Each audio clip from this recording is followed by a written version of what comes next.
Well, we knew the Chiefs would be making some moves to figure out the O-line issues that they had in the Super Bowl, but one move I didn't completely really at all anticipate was them trading away All-Pro Guard Joe Thuney, and it did indeed happen this morning. I woke up to it and was like, what on earth is going on? Let's just jump straight into what the details are and what is happening here. This is official as official gets, okay? This is the NFL account. The Chiefs are going to trade guard Joe Thuney to the Chicago Bears.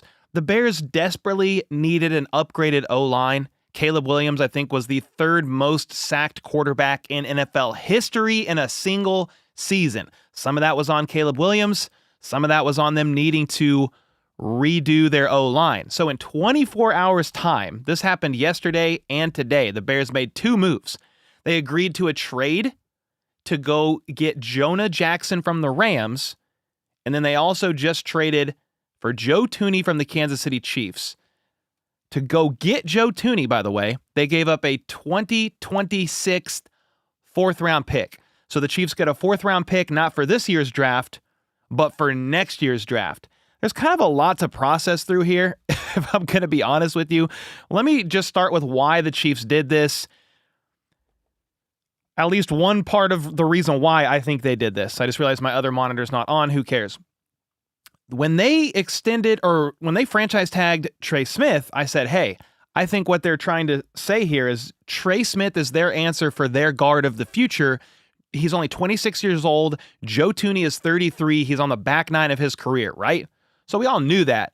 But we thought potentially the Chiefs would extend Joe Thuney for a couple more years, and that's going to lower his cap hit this year. Well, the problem is Joe Thuney is playing so well that he still deserves a big extension. And the Chiefs probably knew that. They recognized it, and they're like, well, they thought what we're all thinking. How are you going to pay Jawan Taylor, Trey Smith, Creed Humphrey, Joe Thuney, and go get a left tackle potentially in free agency as well? How are you going to pay five guys top of the market money? That's impossible. Well, I think they agreed. It's just a little surprising that this is a guy that you say, hey, this is probably one of the staple centerpieces of the offensive line, and they are moving on from him. And it's just because of the age thing. They are betting on youth and keeping Trey Smith around. And they also are saying, hey, we agree. We cannot pay two guards that much money. That is insane. Okay? So they're hedging their bets on the future of Trey Smith. Hopefully they get a deal done with him. And let's talk about the financials behind this a little bit here. SpotTrack broke this down for us really nicely, and I'm very grateful for that. He said, so the Bears are going to get Joe Thuney. They're going to take on $16 million of his contract this year. And then I would assume if they're trading for him, you potentially want to extend him as well. That, for the Bears, would lower their cap hit also. So that's what the Bears are acquiring. The Chiefs get a 2026 fourth-round pick. This is also worth noting here.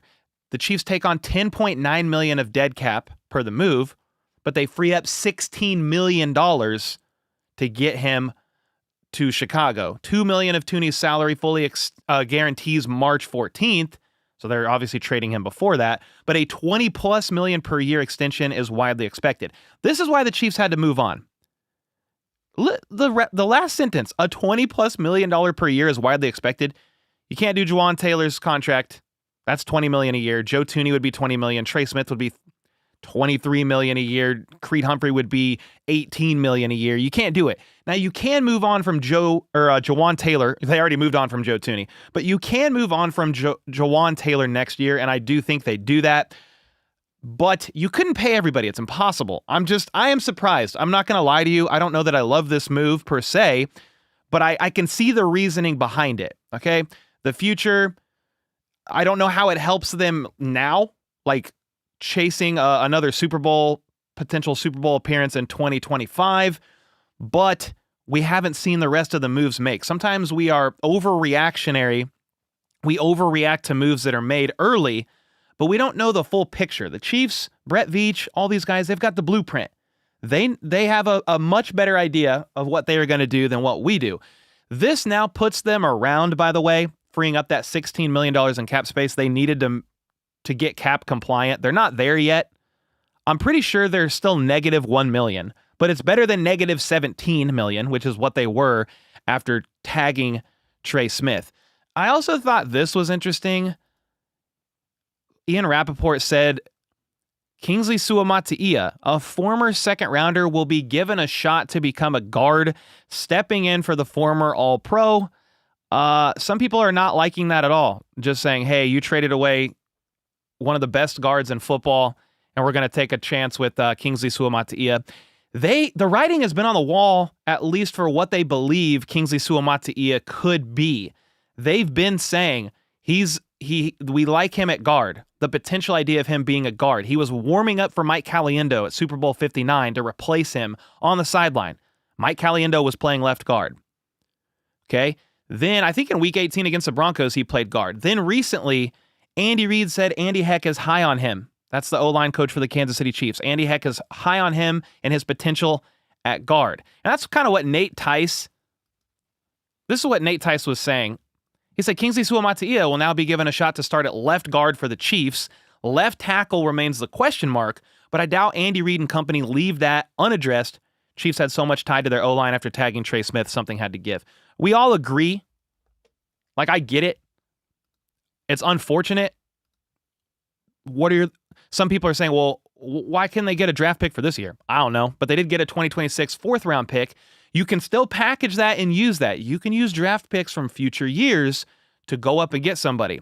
It's worth noting they've gotten a couple draft picks now from trades. They've got the third round pick for the Snead trade. That's for this year's draft. They've got the extra 2026 fourth round pick now for trading away Joe Thuney. I love it. I hate it. I don't like it. I would love to see Joe Thuney finish his career out as a Kansas City Chief. Just the reality is they needed money to free up money, and they needed to go get a left tackle. So we'll see from here what they do with the left tackle spot, because that's a huge question mark. One of the things I was going to use as my argument, even in today's video, if the Chiefs were going to go get, let's say, Dan Moore Jr., he's a free agent left tackle that's 26 years old. They could sign to a multi-year deal, but he would be about half the price probably of like top of market money because he's an average to above average left tackle. Well, my argument for that was going to be, that's okay because he has Joe Thuney next to him. The best guard in football. That's okay. You can deal with that if you've got the staple interior trio. Well, Joe Thuney's gone. So I'll be curious to see what they do at left tackle. Are they taking a bigger swing than we think? Or are they really that high on the potential of Kingsley Suamataia, maybe Hunter Norzad? You could draft another interior lineman. There's a lot of different ways they could go here. But I'm not going to lie. This one, checking my phone, caught me off guard. You're just going to have to trust Veach based on what he did after Super Bowl 55. What did Brett Veach do? He said, I'm going to fix the O-line. I'm going to do it. And he rebuilt it completely. One of the big moves he did was go and get Joe Thuney. Well, after Super Bowl 59 and the way that played out, he's now trading away Joe Thuney, and they're rebuffing everything. I am very curious to see how this all plays out. We only get a couple pieces so far. The Chiefs are much closer to being under the cap right now, but that still doesn't give you any money for other moves. They're probably going to need to restructure Patrick Mahomes here soon. You could restructure Chris Jones. This one was a big one to free up $16 million. The Chiefs still eat $10.9 million to do so. I would love to know your thoughts in the comments down below. Casey with the 5 said, guess it speaks volumes to money needed to sign a quality left tackle in the NFL, and maybe we want to keep Justin Reed also. Fourth rounder seems low to you. I think it's because Joe Thuney's age. He is playing at an elite level, but we all know that after the age of 30, your performance starts to drop off. And if you can remain at a high level for longer than the norm, the performance is still going to drop off after 33, 34, 35. So the Chiefs are just kind of betting on that. They're freeing up cap space. They get the draft pick. Does it seem a little low? I would have loved for it to be a draft pick for this year, 2025, rather than 2026, which is probably the thing that it's like, that was tough. Yeah, I don't know what that says about Justin Reed or Nick Bolton yet. I'm not really sure. I think first and foremost, Brett Veach and company, they're looking at it all. But I'm like, okay, well, what are you going to do about the line now? Because, yeah, maybe you are going to go get a left tackle in free agency, but there's not a lot of dogs. I just saw a recent report. Ronnie Stanley is probably staying with the Ravens. I think they're going to try to get something done with him. So Dan Moore Jr., that's the Steelers left tackle that they're moving on from because they've got a draft pick that they're moving to the left side.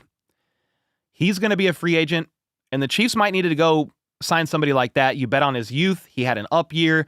I'll talk about it more in today's video, but this is the news. Somebody said nobody wants Juwan. Well, you can't move on from him. It's impossible until next year. His cap hit's too big. His dead cap's too much. So Juwan Taylor is going to stay for one more year. But that does answer the question. When I was saying about all this stuff with Trey Smith, I said, hey, if you extend Trey Smith, his cap hits aren't going to be larger until later. That's assuming they get a long-term deal done with Trey Smith. That's almost guaranteed now. They are not tagging and trading away Trey Smith. I don't think you're doing both. You traded away Joe Thuney. You tagged Trey Smith with the intent on getting a long-term deal done. All the reports are saying they are very close, and I do believe that happens now for sure. So with that in mind, Trey Smith's cap hits won't be huge for this year and maybe next year. You then offloaded the cap hit of Joe Thuney. You can move on from Juwan Taylor next year. There's a lot you can do now, and I'm very curious to see how Brett Veach and company gets it done. You need a blindside protector for Patrick Mahomes, and you need it bad. Nobody had more quarterback hits than Patrick Mahomes last year. He was sacked the most times in his NFL career and was sacked a truck ton in Super Bowl 59 in that embarrassing loss to the Eagles. Championships are won in the trenches, and I'm very curious to see what this means for Brett Veach and company, what the next steps are going to be. But that's kind of what's going on. I gave you basically everything that I had at the time, but I do want to double check a couple things before I jump off here. Yeah, it frees up $16 million in cap space, and then it'll help sign, hopefully, Trey Smith to a long-term extension. So there's a lot of thoughts going on here. I just hope that they find the answer to left tackle. I don't know if that means loading up on a couple of picks and going up in the draft and getting somebody. We've already talked about that pretty heavily, and I just don't know that there's going to be a go get that guy at all costs in the Chiefs' range, especially a guy that doesn't have a lot of the tackles that could go early don't have long enough arms for the Kansas City Chiefs. So maybe they look past it, but I don't know. I'll be very curious to see what they end up doing. Beautiful world tour with the 4 months. He's worth at least a third pick regardless of his age. Yeah, and what I always say is a player is worth what the market dictates. I guarantee you the Chiefs shopped him around, and you got to remember Ryan Poles is the Bears GM. Ryan Poles was formerly under Brett Veach and company with the Kansas City Chiefs, so there is a connection there. I would have loved to see them get a higher pick or even just a pick in this year's draft, but the market dictates a player's worth, whether we agree or disagree with that or not, because you also have to find a team that's going to take that cap hit and be willing to do an extension with him. So you're going to need a team that has a quarterback on a rookie deal, most likely, that needs O-line help. The Bears have Caleb Williams on a rookie deal, need the O-line help. Win-win. I guarantee you they shopped them to more teams, but this was probably the best deal they could get. So while I agree, I wish Joe Thuney could go for more, a player's worth what the market dictates. So that's kind of what's going on. There's the update. I have a long-form video dropping later tonight or today. So if any other news and updates comes out, details regarding the Joe Thuney trade, I will definitely keep you guys in the loop and in the know. Again, it was pretty surprising, but we now see a little bit further into a glimpse of what Brett Veach and company have planned for this offseason, and I think we're in for a lot of changes along the line. I'm very excited to see what they end up doing. You also got receivers, 5 pending free agents in the receiver room. You need to add to the running back room. On the defensive side of the ball, Charles Omenihu, Justin Reed, Nick Bolton, Turk Wharton, all big free agents. A lot of change could be coming, and I'm very curious to see how it all plays out. Let me know your thoughts on that in the comments down below. And until next time, let's go. Let's freaking go. How about those Chiefs?